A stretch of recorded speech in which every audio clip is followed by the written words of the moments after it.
Les amis, le 4-4-2 du dimanche est là et bien là. Aujourd'hui, on cause de votre argent foutu en l'air par notre président. 900 millions d'euros à la poubelle pour créer une brigade ukrainienne d'élite. Ah oui, d'élite. Enfin, sur le papier, parce que sur le terrain, on est plus proche des charlots que de la Légion. C'est parti. Rappelez-vous, le 6 juin 2024, date d'anniversaire du débarquement. Voilà notre président Macron qui se fend d'une grande annonce, face caméra, projecteur et tout le tralala cinématographique pour annoncer que la France va former une brigade ukrainienne d'élite, la 155e brigade mécanisée pour anéantir Poutine. Rien que ça. Avec des Léopard 2 allemands, des obusiers César, des drones par palette, des camions Renault TRM et un discours en béton armé. Tout y est sauf les dragées et le champagne. Mais attendez, c'est pas fini. La devise de l'unité, c'est « on ne passe pas ». Eh bien, 6 mois plus tard, ça passe crème, comme une lettre à la poste. Et vous allez comprendre pourquoi. Donc Macron se met en mode prof de guerre, objectif transmettre notre inégalable savoir-faire militaire légendaire. Sauf que, petite parenthèse extrêmement importante, pendant qu'il joue au Napoléon 2.0, un rapport parlementaire annonçait qu'en cas de guerre, la France ne dispose pas de stock de munitions suffisant. Et on a également 3000 postes non pourvus dans l'armée française, et un haut gradé dira à la rédaction de Marianne, il ne faut pas se leurrer, face aux Russes, on est une armée de majorettes. À ce stade, il faut plus parler de savoir-faire, mais de savoir-fuir. Alors oui, on a du savoir-faire, mais pas avec Macron. Avec notre petit Napoléon, on peut essentiellement monter une armée LGBT,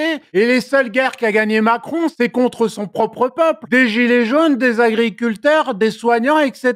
Là, il excelle. En interne, contre une population non armée, Macron, c'est Schwarzy. Mais dès qu'il s'agit de nos soldats en Afrique, par exemple, vaut mieux prévoir un billet de retour. Puisqu'en 18 mois, on est passé de 7000 soldats à 1850 aujourd'hui. Vira coupe-pompe du Mali, du Burkina Faso, du Niger, Côte d'Ivoire, Sénégal et le Tchad. Ça, c'est la réalité. Bon allez, on ferme la parenthèse, c'est important d'en parler. Bref, revenons-en à notre 155e brigade. Sur le papier, c'est le top. Des soldats ukrainiens triés sur le volet, des camps d'entraînement à la pointe, sauf que dès le départ, c'est la grande vadrouille. Sur 5800 mecs attendus, 1700 disparaissent avant le premier footing. Ah, on sait pas ce qui s'est passé. Aquaponie, aquabike, atelier macramé ou simple fuite organisée. Le mystère reste complet. Et vous vous demandez peut-être, mais qu'est-ce qu'ils ont fait les Français? Bonne question. Eux, ils ont continué, sans qu'on leur demande leur autorisation, à balancer des millions dans ce puits sans fond, à raison de 900 millions d'euros. Oui, vous avez bien entendu,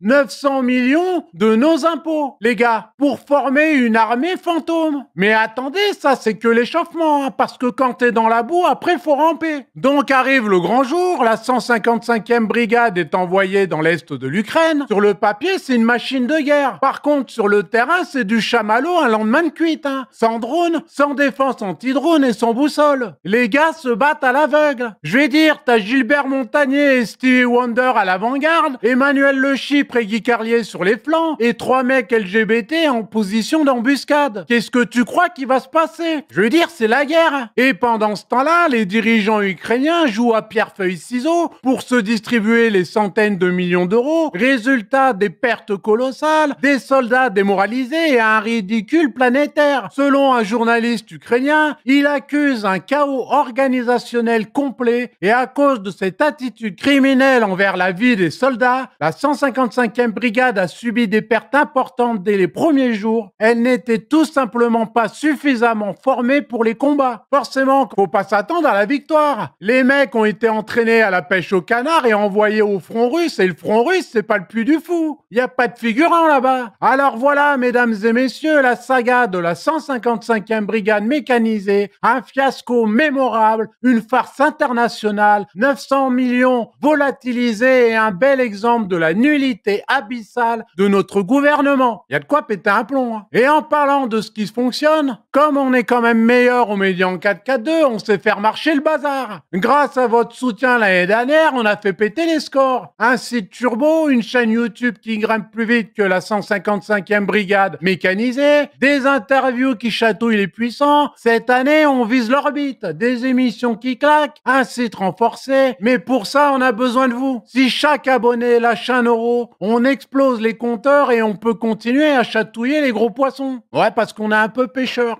Alors foncez sous la vidéo, cliquez, donnez un coup de pouce et continuez à nous aider. Merci à tous. Allez, à ciao les gars.